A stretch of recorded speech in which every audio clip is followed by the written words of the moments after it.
Nosso convidado de hoje, ele é carioca, médico formado aqui na Argentina. Seja muito bem-vindo, Dr. Lucas Domingues. Obrigado pelo convite. É um prazer estar aqui com você hoje. Bom, hoje a gente vai falar de um tema que acho que muita gente deve passar por isso, que é o burnout. Eu queria saber, doutor, como que foi assim, esse fim de término de faculdade, ali o 6º ano, as práticas finais. Como é que foi? Foram cansativos. Cansativo? Foram cansativos, porque você já vem com uma carga de cansaço e de esforço de 6 anos. Então, assim, levar tudo isso adiante, depois fazer as práticas finais e ir para os efetores, para os hospitais, para os postos de saúde e tudo, isso cansa. Mas não tanto a rotina em si, é que você já vem cansado de um processo de 6 anos de estudos intensos, né? Então, assim, foi cansativo, mas também foi gratificante. Foi gratificante. Foi gratificante. Foi uma experiência interessante. Conta pra gente assim um pouquinho como é que é essas práticas finais aí do curso. É o seguinte, você tem que tirar todas as suas finais, né? Você tem que passar em todas as matérias, eliminar todas as matérias. Uma vez eliminadas as matérias, você começa as práticas finais obrigatórias, que são um total de 10 rotações, né? 7, 10 rotações, que você de especialidades distintas, que você vai sendo enviado para hospitais, para postos de saúde, para poder fazer as práticas com profissionais, com professores profissionais na área que vão te orientar, e assim você atende pacientes, tem contato com casos clínicos, contato com atendimento diretamente, né? Você vai praticar isso, esse manejo com o paciente, esse corpo a corpo com o paciente, assim. Também procedimentos você aprende, tem cirurgia, tem pediatria. Então você acompanha tudo, assim, os professores ali, só que você está na linha de frente. E se tiver dúvida, você vai, fala com eles e volta. Isso. Você tem essa possibilidade, depende muito do professor, né? Tem professor que é um pouco mais restrito, ele está sempre do seu lado e você está sempre se submetendo a ele o que tem que fazer ou deixar de fazer. Ele está sempre de olho. Tem outros que são mais soltos, eles te deixam assim. Deixa lá e você faz o que tem que fazer, e se tiver dúvida você pergunta, você consulta e tal. Depende muito de qual professor você vai pegar. Mas, independente disso, é uma experiência muito boa. Você já tem uma consciência de como vai ser a sua prática profissional no dia a dia, já te prepara um pouco. É suficiente? Não, porque é 1 ano só que a gente faz isso. É 1 ano, né? Só. É 1 ano. Na verdade, não é nem 1 ano, são 9 meses. Só que dentro de um ano, né? E dentro desses 9 meses, você vai passando por várias especialidades. Várias especialidades. Ginecologia, pediatria, cirurgia, clínica. São várias especialidades que você vai passando e acompanhando o dia a dia dos profissionais, né? Dos professores e tal. E eles vão te ensinando, olha, o manejo do paciente é assim, esse aqui você pode tratar dessa forma, esse aqui se trata de outra forma, como lidar com a família, como lidar com as dúvidas que o paciente tem, como lidar com o linguajar médico, adaptar o seu linguajar ao linguajar do paciente, porque às vezes na faculdade a gente aprende termos técnicos, né? Mas o paciente ele não vai te falar com termos técnicos. Ele não vai chegar para você, doutor, eu tenho uma dor no hipocôndrio direito, a família, estou com dor de barriga. Né? E você tem que, com a sua anamnese, com sua clínica, identificar onde é essa dor, a possível origem, possíveis fatores que pioram, que melhoram, e tentar assim mapear o que esse paciente tem. E em média, assim, são quantas horas por dia que você tem que se dedicar a esses estágios? Depende muito de para onde você vai, e depende muito do aluno também. Oficialmente são 8 horas por dia, oficialmente. Mas tem alunos que fazem um pouco menos, né? Porque vão, como eu disse, tem professores que dão uma liberdade muito maior de você, o horário que você chega, o horário que você sai. Tem alunos que são mais dedicados, fazem um pouco mais, né? Eles vão lá e ficam, fazem 24 horas até, ficam na guarda 24 horas e tal. Depende muito do local onde você vai, do professor que você pega e da sua própria vontade de fazer as coisas, né? Tem hospitais que são um pouco mais restritos. Os particulares, por exemplo, eles limitam um pouco mais a nossa ação, porque é uma responsabilidade muito grande você deixar um paciente na mão de um estudante ainda. Então eles meio que limitam a gente fica muito dependente do professor ou do médico que está com a gente naquele momento. Agora tem outros locais, como postos de saúde ou efetores públicos, que são mais livres, assim, né? Você combina lá com quem for o responsável, olha, eu vou vir tal dia, fico de tal horário até tal horário, e tá bom, você vai lá e faz o que tem que fazer, e é isso. Ah, entendi. Então tem essa flexibilidade dependendo do efetor que você vai. Depende de qual efetor você vai, de com quem você fica. Tudo pode ser combinado, né? Ah, entendi.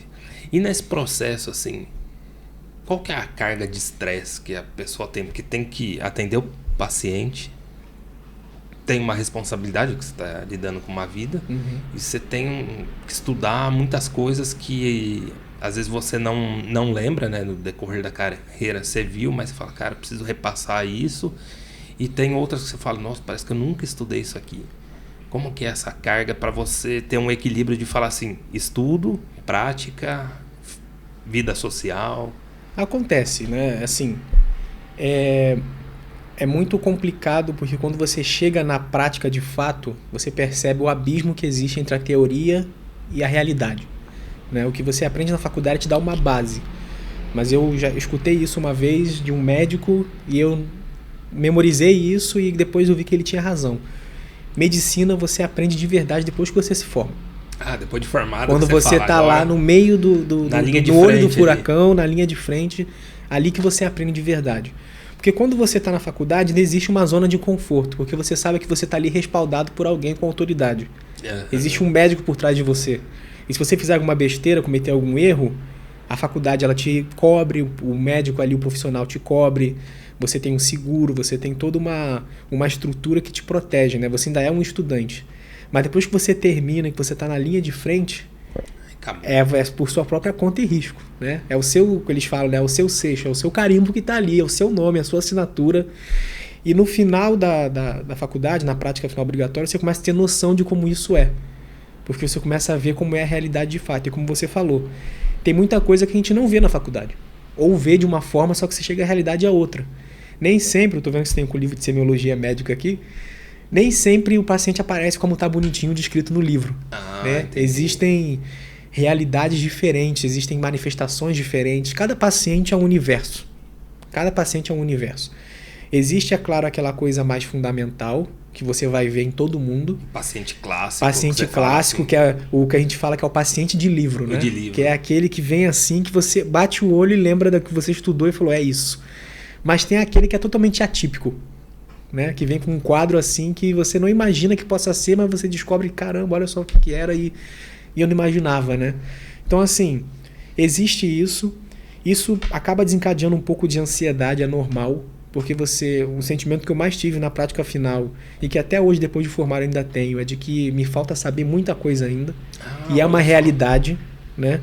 Ainda precisa aprender muito, precisa estudar muito, porque medicina não são só 6 anos, é a vida toda estudando. Porque o resto da vida. É muito amplo. A faculdade ela te dá uma base, ela te dá uma sustentação, mas só que o geral, o que é realmente abrangente, você aprender no seu dia a dia, dia após dia. Eu no meu trabalho e também durante a PFO tive contato com médicos mais velhos, né? De mais anos de profissão, de 4 anos de profissão, 10 anos de profissão, 20 anos de profissão. Eu inclusive estive com um médico agora que ele tinha 25 anos de profissão. E ele falou, olha, até hoje, quando eu vou atender um paciente, eu sinto um frio na barriga. Olha só. 25 anos de profissão.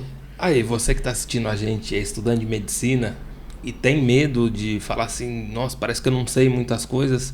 Aqui a gente tem um exemplo de um médico já formado e que conta um relato de um médico que vocês trabalharam junto, que tem 25 anos de profissão e que toda vez que vai atender um paciente sente um frio na barriga que fala, o que será que eu vou encontrar? Que eu vou encontrar, exatamente. Então, a medicina é isso, é você se preparar, continuar essa preparação pro resto da vida e seguir estudando intensamente sem parar. Intensamente sem parar. Se atualizando. E tendo um pouco de paciência consigo mesmo, sabendo que você não sabe tudo e nunca vai saber tudo. A realidade é essa. Que o médico, embora ele tenha um conhecimento, ele não é Deus. Então ele tem pode limitações. Errar e provavelmente em algum momento ele vai errar, ele tem suas limitações. Nem todo paciente é tratável, nem todo paciente pode ser salvo, e isso é uma realidade da profissão.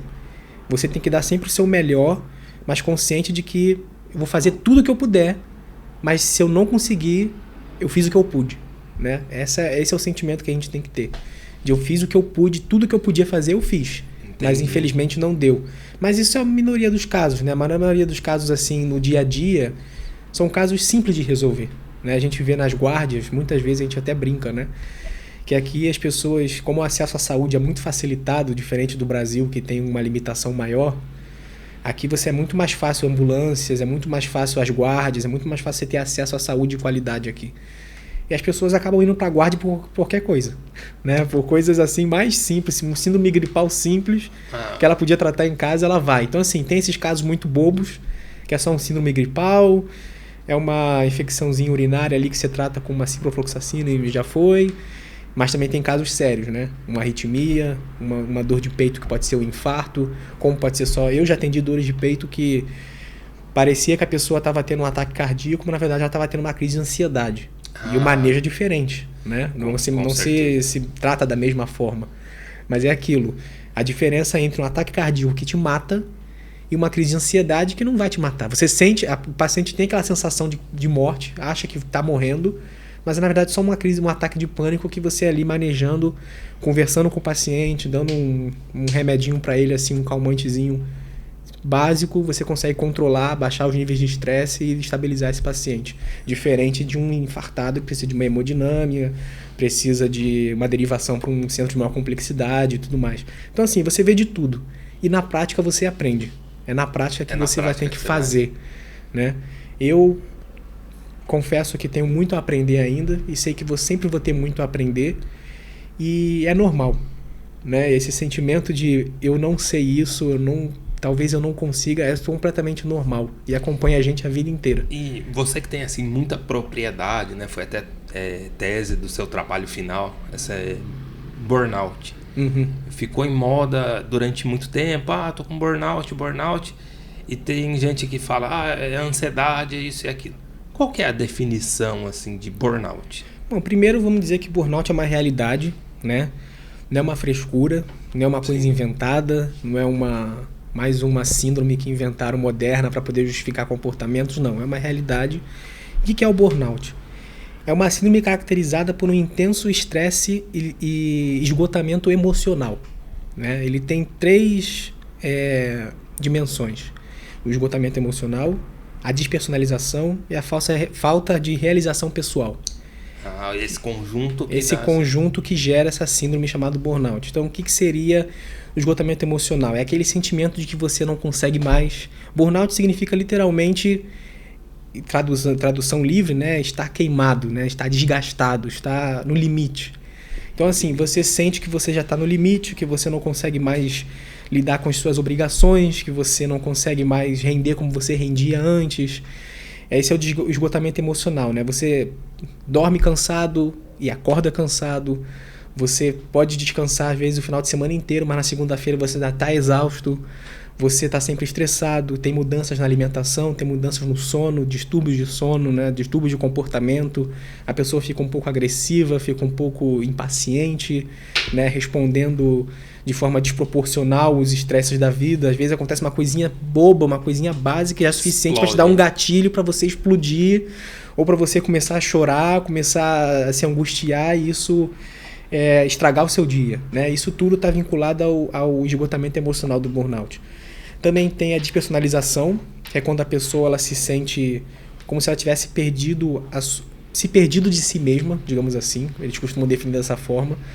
Perdido o propósito, sente que o que está fazendo não tem significado nenhum, ou que o que está fazendo não é suficiente, que não consegue encontrar mais um motivo para estar estudando, para estar trabalhando, que parece que nada mais faz sentido. Tudo isso faz parte dessa síndrome. E tem muita gente que tem essa síndrome para a vida como se estivesse paralisado mesmo e vai buscar ajuda paralisado, e não consegue seguir, né? E não consegue seguir adiante, isso acontece bastante, né?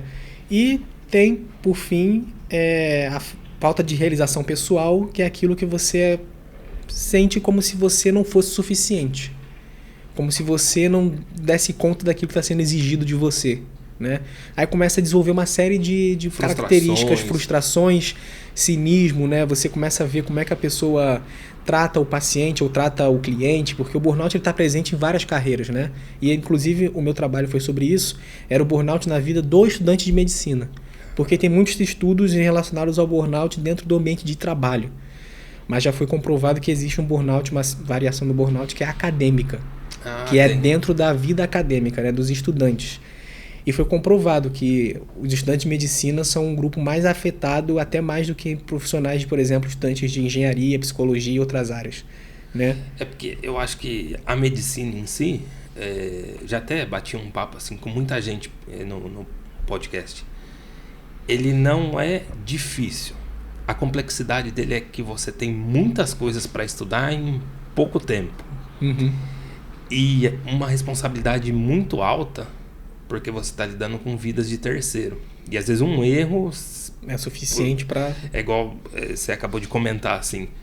Eu tenho que estar ligado quando uma pessoa tem uma dor no peito por ser um infarto ou por ser uma ansiedade, que são tratamentos totalmente diferentes. E às vezes a pessoa está infartando, eu dou um calmante para ela e falo, vai para casa, isso é ansiedade, e a pessoa acaba perdendo a vida. Então é muita responsabilidade assim na cabeça e a pessoa acaba ficando desse jeito, né? Sim, e na faculdade de medicina, né, dentro desse espectro acadêmico, a cobrança é muito grande. Como você falou, é muito conteúdo para pouco tempo. São muitas matérias ao mesmo tempo. E os professores, eles exigem de você, todos eles exigem uma dedicação que às vezes é impossível você se dedicar da mesma forma para todas as matérias. Tem matérias, você também estudante da UAI, você sabe que tem matérias que são troncais, né, que são as mais importantes.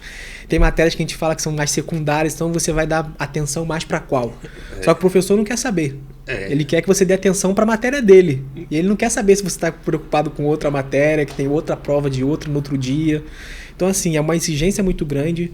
Aí vem as práticas, aí vem a insegurança de que parece que eu estudo e não aprendo nada. Né? Parece que eu estudo e não me sinto pronto para poder exercer. E vamos ser sinceros, né? Pronto ninguém nunca tá. É chegar lá e encarar. A verdade é essa. Se a gente ficar esperando ficar pronto, a gente nunca vai fazer nada. Isso, né? é verdade. Vou te falar até o próprio podcast, quando você começou, né? De repente você pensou que não estava pronto para poder sentar aqui, de repente não tinha assunto para falar, ou não sabia como manejar o convidado, mas você chegou lá e... Você vai fazendo. Vai fazendo, aí, e você vai pegando o ritmo. Tem uma frase que um colega meu, ele fala, e eu uso isso para a vida. O feito é melhor do que perfeito. E você vai corrigindo, você vai melhorando, você vai...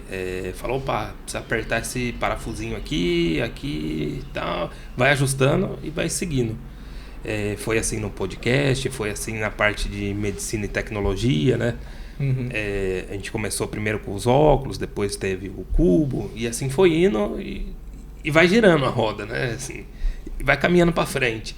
Então é igual você falou, você tem que ter o seu objetivo ali e seguir e constante aprendizagem. Constante aprendizagem. E assim, eu fiz no meu trabalho, né? Nós vimos os alunos com burnout, e de todos os que eu pesquisei, porque na UAI, o 6º ano, ele é bem limitado o número de pessoas, né? Você começa, o primeiro ano você tem turmas muito grandes, mas no 6º ano as turmas são menores, porque tem desistências, pessoas que reprovam, pessoas que ficam atrasadas em algumas matérias e tal. Então o meu trabalho teve um grupo de pesquisa de 30 pessoas, que eram os componentes do meu 6º ano naquele período. E das 30 pessoas, 29 apresentaram burnout. Caramba! Apenas um não apresentou, né? Foi um brasileiro, inclusive. Mas os 29 restantes apresentaram. A sua maioria foram mulheres, né? A maioria teve apresentação intermediária, não, que a gente divide em leve, intermediário e profundo, né? A sua maioria foi intermediário, em segundo lugar os leves, em terceiro lugar os profundos. Em compensação, dos 4 que apresentaram burnout profundo, 3 eram brasileiros. E isso eu justifiquei dentro do trabalho, né, que isso é um dos fatores que influencia. O fato de estar longe de casa, o fato de estar longe da família, de estar num ambiente estranho, com um idioma diferente, uma cultura diferente, um contexto diferente. Tudo isso são fatores que influenciam a desencadear um fator estressor maior. Né? Porque não é só o estresse da faculdade. O burnout, ele analisa tudo. Então você tem o estresse da faculdade, mas também tem o estresse da sua vida pessoal. Né? Então, por exemplo, pesquisas já disseram que burnout é muito mais comum em pessoas solteiras do que pessoas que têm um relacionamento. Porque talvez no relacionamento você tenha alguém que você possa dividir a carga, né? Compartilhar o dia a dia e tal. Enquanto o solteiro, muitas vezes, ele está sozinho. Ele tem que lidar com problemas sozinho, tem que lidar com as circunstâncias sozinho. Então, foi comprovado que o solteiro ele é mais disposto a isso. E as mulheres, por uma série de fatores também, fatores hormonais, fatores comportamentais, provaram que elas estão mais predispostas a desenvolver burnout também. E realmente, desses 4 profundos que desenvolveram burnout, os 4 eram mulheres na pesquisa. 4 mulheres. Os 4 eram mulheres, sendo uma argentina e 3 brasileiras. E acontece, é uma síndrome real, como eu falei, tem tratamento, né? Você pode recorrer à ajuda psicológica e psiquiátrica, né? Tem medicação para lidar com a ansiedade, com o estresse, mas também é muito importante a terapia, né? Fazer a terapia, ter um acompanhamento psicoterapêutico para poder ajudar a lidar com esse desgaste, né? Eu costumo dizer que é sempre bom diagnosticar o mais cedo possível, para tratar o mais cedo possível, para não chegar no nível profundo, para não ser necessário a pessoa se afastar do seu dia a dia, se afastar da sua rotina, se afastar das suas atividades para poder procurar ajuda. Se está sentindo os sintomas, se está sentindo desgastado, já busca logo. Porque aí você pode continuar com a sua vida e ir tratando. Porque é um problema você ter que parar a sua vida para poder tratar um problema e depois voltar, retomar as atividades, gera mais frustração, mais estresse e tudo mais. Então, assim, muitos jovens recorrem ao uso de psicofármacos, né? Que são antidepressivos, ansiolíticos e tudo mais. Funciona, mas é sempre bom ter um acompanhamento médico. Como a gente aprende na faculdade, né? A automedicação, nunca. O paciente nunca deve se automedicar. Tá assistindo a gente? Você faz uso de automedicação? Então, o conselho que o doutor deu aqui tem um acompanhamento médico. Mesmo que você é estudante, conheça dos fármacos, é importante ter um médico acompanhando. Na faculdade de medicina tem muita essa ilusão, né? Não, eu estudo, eu sei que isso aqui posso tomar, né? Eu sei que eu posso... Não é assim, né? Existe um especialista que vai te ajudar a tomar a medicação de forma correta, com o regime correto, com a posologia correta, pelo tempo determinado correto, porque posso dizer que, como eu falei, muita coisa você aprende fora da faculdade. Então, a faculdade te dá a base, mas muitos efeitos colaterais, muitas consequências que a medicação pode trazer, até uma dependência, você pode estar desinformado em relação a isso pode piorar o seu quadro. Então é bom ter um especialista ali do lado, mais que você seja estudante de medicina, mais que você seja inclusive médico, né? Dizem que o pior paciente é o médico, né? Que o médico não vai no médico. Mas assim, ele se automedica e acha que está bem. Não é assim, é bom, como eu falei, respeitar os seus limites. Eu, por exemplo, ainda não tenho uma especialidade, né? Sou recém-formado, eu sou médico, mas não sou especialista, não sou psiquiatra, não sou gastroenterologista, não sou ortopedista, não tenho especialidade ainda. Então, se eu tiver uma dor estomacal muito forte, se eu tiver um problema, um estresse muito intenso, uma ansiedade, uma depressão, eu vou procurar o especialista. Não importa se eu sou médico ou não, porque eu sei que tem um colega que é mais capacitado do que eu, que vai me orientar, que vai me ajudar, que vai me dar o caminho das pedras para resolver o meu problema. Então, o conselho que eu dou para os estudantes de medicina aí é não ter um pouco mais de humildade, saber que você é estudante, mas você ainda não é médico, que você não é especialista. Então, está precisando de ajuda, procure quem possa te ajudar. É um conselho que eu dou. A gente já vai chegando assim no final do nosso bate-papo e eu queria que você deixasse um recado para essas pessoas que às vezes estão passando por uma carga de estresse alto, uma ansiedade alta e que tem aí um começo de burnout, ou tem gente que já está no nível ali intermediário ou avançado. Qual o conselho que você dá para eles para amenizar isso, para buscar uma ajuda? Que você poderia dizer assim? Bom, o primeiro conselho que eu dou, na verdade é nem tanto um conselho, é um alento, né? Que é o seguinte, não se cobre tanto, é natural. A nossa profissão exige da gente mesmo, o nosso curso é pesado, e você não está sozinho nesse barco, né? Como eu falei, no meu projeto, de 30 pessoas, 29 apresentaram. É uma coisa generalizada já. Então, assim, em primeiro lugar, entenda que é normal, que é natural. Você não é um anormal, não está ficando maluco, não está ficando, né, perdendo o seu autocontrole. É natural. E segundo conselho que eu dou é procure ajuda. Tenha uma base de apoio. Saiba dividir as coisas, né? Tem o seu momento de estudo ali intenso, que é importante estudar lá as suas 6 horas, suas 8 horas por dia. Tem uma prova importante, um trabalho para fazer, um projeto para entregar. Se entregue por inteiro, mas também tem esse momento de lazer. Tem amigos, saia, se divirta.